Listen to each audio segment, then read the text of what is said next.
3, 2, 1.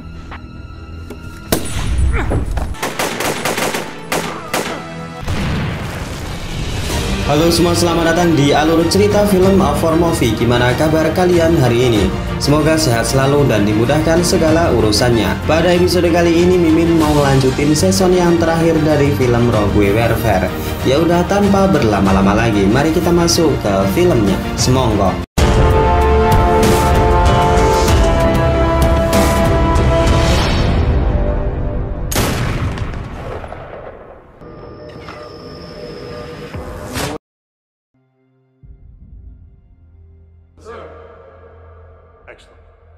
Film dibuka dengan memperlihatkan pasukan khusus yang sudah lengkap dengan kembalinya Daniel. Mereka mendapatkan misi untuk menangkap pemimpin topeng hitam yang kini berada di camp yang baru. Namun Daniel yang masih trauma terus mendengar suara-suara penyiksaan selama ia ditangkap oleh teroris. Di sebuah pertempuran, Daniel mendapati Sue dan Jack yang sudah tewas tertembak. Kemudian Daniel berteriak memanggil rekan-rekannya, namun tidak ada jawaban. Rupanya seluruh rekan-rekannya telah tewas dihabisi oleh pasukan teroris. Di tengah kebingungan tersebut, sosok pemimpin topeng hitam tiba-tiba muncul dan membuat Daniel sangat ketakutan. Di sana Daniel menembak si pemimpin dengan sangat brutal.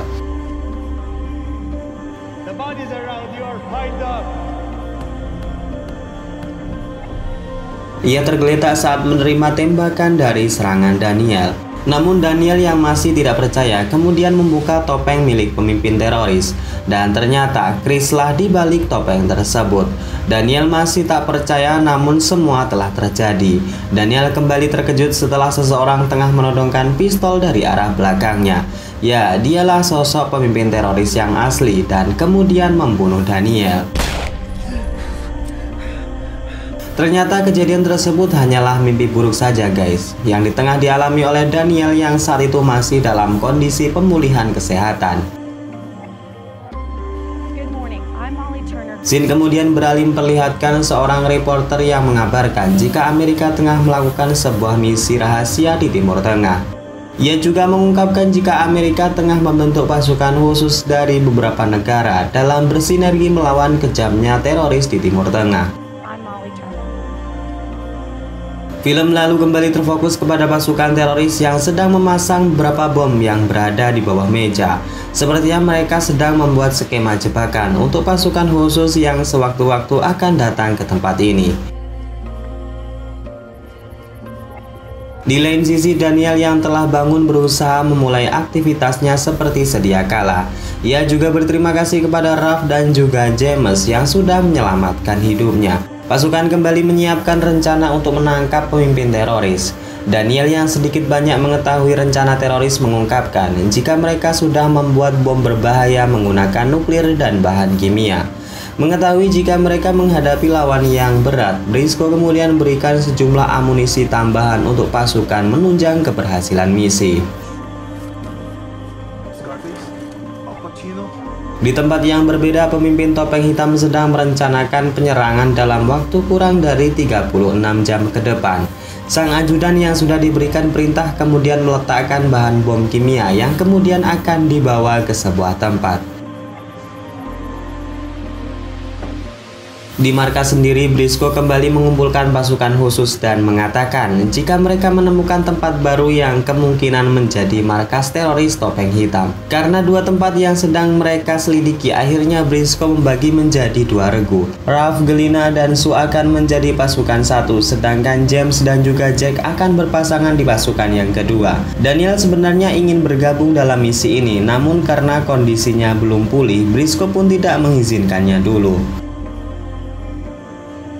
Kemudian keesokannya tim kemudian memulai misi. Mereka terbagi menjadi dua dan berpisah saat setelah sampai di sebuah persimpangan jalan.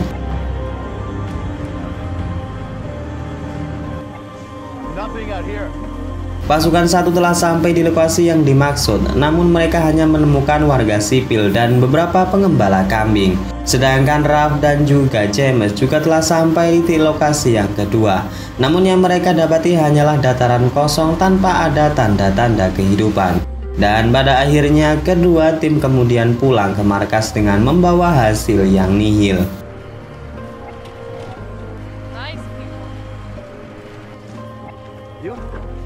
Di lain tempat, sang ajudan mengabarkan kepada pemimpin teroris jika mereka telah siap dengan bomnya. Sang pemimpin kemudian memuji kerja keras ajudannya dan mengatakan jika sebentar lagi pertunjukan akan dimulai.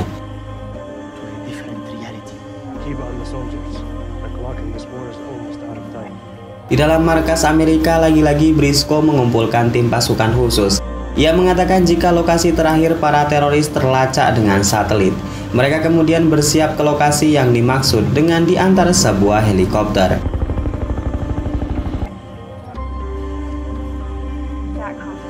Mereka tiba di sebuah tempat dan memasuki sebuah terowongan yang berujung pada kamp teroris yang sebelumnya telah dipasangi bom. Mereka kemudian menyisir lokasi dan memasuki satu demi satu tenda tanpa diketahui bahaya telah mengintai mereka. Di sebuah tenda, para pasukan menemukan sebuah laptop yang menampilkan pidato pemimpin topeng hitam yang sedang merencanakan meledakan bom. Gelina yang berfirasat tidak enak kemudian mulai memeriksa di sekitar bawah meja. Dengan kagetnya ia menemukan bom yang sudah aktif dan mereka pun segera menyelamatkan diri. Beruntungnya nih guys, mereka lari tepat waktu. Pasukan hanya terkena paparan radiasi namun tak sampai melukai fisik dengan parah. Pasukan kemudian ditarik mundur ke markas dan mereka diminta untuk segera beristirahat. Di malam harinya, Gelina yang masih kesal dengan kejadian tadi kemudian mendatangi Smith. Di sana Gelina meminta Smith menampilkan data sebuah tempat yang bernama zona mati. Smith kemudian bertanya apa hubungannya dengan zona mati. Gelina lalu menjelaskan jika tepat sebelum bom meledak, mereka mendengar jika pemimpin teroris menyebutkan secara berulang sebuah tempat yang bernama zona mati. Smith kemudian menuruti Gelina dan menemukan sebuah tempat yang bernama zona mati. Mereka terkejut karena rupanya di tempat tersebut adalah kamp markas besar pasukan teroris topeng hitam. Dengan perlindungan pagar dan juga menara pengawas, Gelina sangat yakin jika pasukan topeng hitam sedang bersembunyi di sana. Briscoe yang mendapatkan kabar tersebut kemudian memerintahkan Jack dan Sue untuk pergi mengeceknya dulu sebelum mereka benar-benar akan menyerangnya. Sesampainya di lokasi zona mati, Jack dan Sue melihat dengan mata kepalanya sendiri para teroris sedang melakukan aktivitasnya. Briscoe yang sudah mendapatkan kebenaran lokasi kemudian memerintahkan Jack dan Sue untuk kembali ke markas. Tak berselang lama kemudian mereka dikirimkan sebuah link video live streaming yang memperlihatkan teroris topeng hitam sedang bersiap dengan para anggotanya. Dari dalam markas sendiri, Briscoe dan tim pasukan khusus menyaksikan dengan seksama dan mendengar pidato tersebut. Isi pidato itu tak kurang hanya sebuah propaganda yang mengajak para warga muslim untuk melawan bangsa barat. Ia mengatakan jika barat sudah menjajah negara dengan mengambil sumber kekayaan alam berupa minyak tanah dan juga mineral berharga lainnya. Briscoe kemudian mengabarkan kepada Presiden Amerika jika dalam perang ini kemungkinan akan semakin beresiko. Namun satupun dari pasukannya tidak ada yang gentar menghadapi para teroris tersebut. Mendengar hal itu, Presiden pun memuji kerja keras mereka. Ia juga akan mengirimkan sebuah drone tempur yang dapat membawa rudal untuk membantu dalam keberhasilan misi rahasia ini. Di pagi harinya, pasukan khusus tengah bersiap untuk memulai misi. Berbeda dengan misi-misi yang sebelumnya, Daniel yang sudah sembuh telah diizinkan untuk ikut menjalankan misi. Heli pun mengirim mereka ke sebuah zona mati dan saatnya para pasukan untuk mengaktifkan mode pertempuran.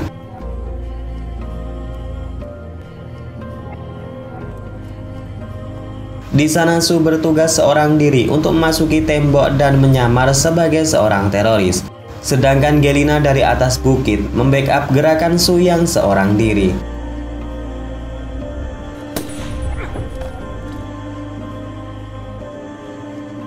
Setelah Gelina melumpuhkan penjaga tersebut, Sue telah dalam mode penyamaran teroris dan membukakan pintu untuk pasukan masuk.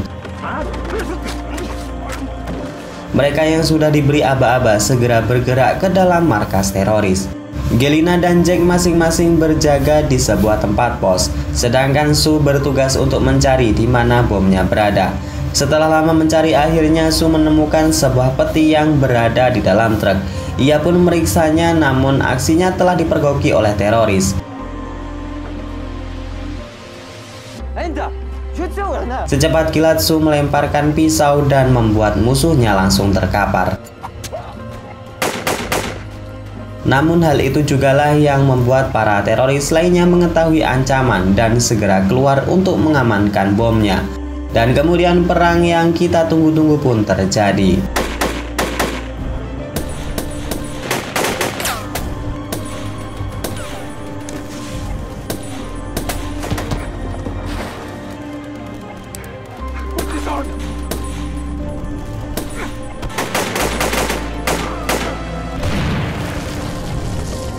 Pemimpin topeng hitam dan sang ajudan yang tahu jika kondisi mereka sedang tertekan mulai panik. Mereka mencoba untuk melarikan diri, namun pergerakan tersebut telah diketahui oleh Daniel dan ia pun segera mengejarnya.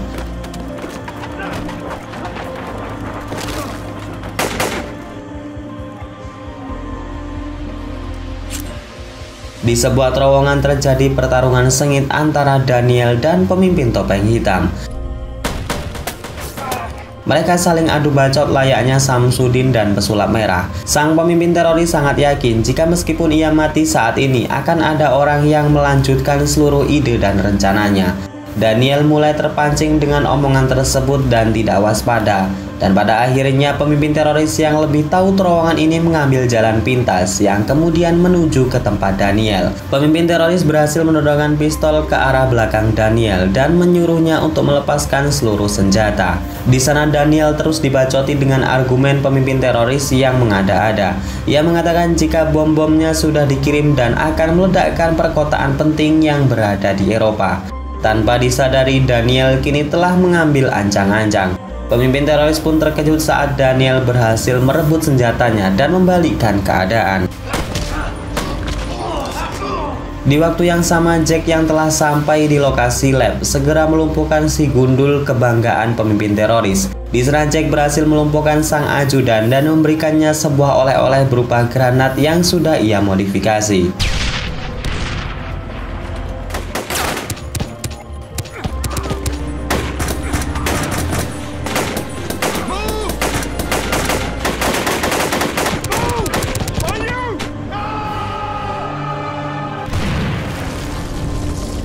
Di luar sendiri baku tembak terus berlangsung sampai-sampai mereka tak sadar jika seorang teroris berhasil kabur dengan sebuah truk yang berisikan bom. Pasukan pun segera minta Briscoe untuk menembak truk tersebut menggunakan drone yang membawa rudal balistik. Laporan telah diterima dan drone pun melakukan tugasnya dengan sangat baik. Di lain sisi, Daniel yang masih berjibaku dengan pemimpin topeng hitam mulai menguasai duel.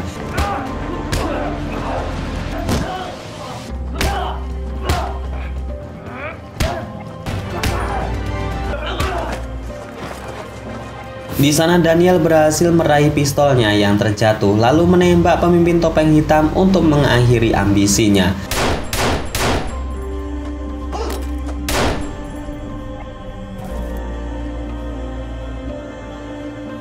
Di akhir cerita, setelah Daniel yang sudah membalaskan dendamnya kembali dengan para pasukan yang juga telah meratakan seluruh musuhnya di luar. Mereka kemudian meninggalkan zona mati dan misi ini pun telah selesai dengan sempurna. Sesampainya di markas, Briscoe sangat bangga menyambut keberhasilan misi pasukannya. Sebelum berpisah, para pasukan saling berjabat tangan, mengucapkan salam perpisahan sebelum nantinya pulang ke negaranya masing-masing. Kemudian di pagi harinya, Briscoe melepas seluruh pasukannya yang kemudian dipulangkan ke negaranya masing-masing. Dan kemudian film ini pun selesai. Oke, segitu aja guys alur cerita film pada episode kali ini. Semoga kalian suka dan dapat mengisi waktu kosong kalian. Yang mau request kata-kata motivasi atau salam hangat buat yang kalian cintai, bisa tuh kalian tuliskan di kolom komentar. Bagi yang beruntung, tulisannya akan dicantumkan 15 detik di video yang akan datang. Saya Najah undur diri, wassalamualaikum warahmatullahi wabarakatuh.